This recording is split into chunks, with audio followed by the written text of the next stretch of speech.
नमस्ते सबैजनामा। अर्घाखाँची, गुल्मी लगायत हाम्रो पिपलधारा विशेष गरी हाम्रै जुम्लादीबाट पनि धेरैजना सहयोगीदाताहरू आउनुभयो।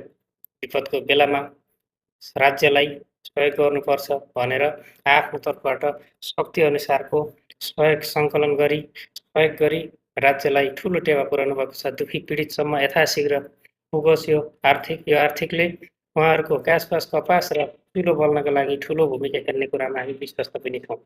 त्यसैले गर्दा साथीहरू यो पर्वको बेला छ।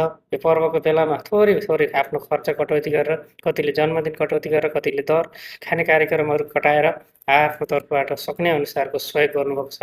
हरेक विभिन्न देशमा रहेका नेपाली दाजुभाइ तथा दिदीबहिनीहरूले आफूसक्दो सहयोग गरेर आफूले सहयोग गरेको रसिद सार्वजनिक गर्नुभएको छ। सार्वजनिक गर्दै गर्दा केही साथीहरूले अप्ठ्यारो माने पनि अप्ठ्यारो मान्नु पर्दैन। यसले एउटा प्रेरणा दिन्छ, प्रेरणाको स्रोत पनि हो। यसले गर्दाखेरि सबैजनासम्म सहयोग पुग्ने र सबैजनालाई सहयोगको लागि एउटा प्रेरणा मिल्ने भएको हुनाले सबैजनाले आफ्नो तर्फबाट सक्ने अनुसारको सहयोग गर्नुभएको छ। गर्नुहोला। यो विपद छ, अप्ठ्यारोमा छौँ।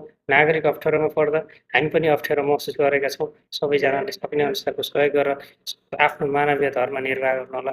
धेरै धेरै धन्यवाद।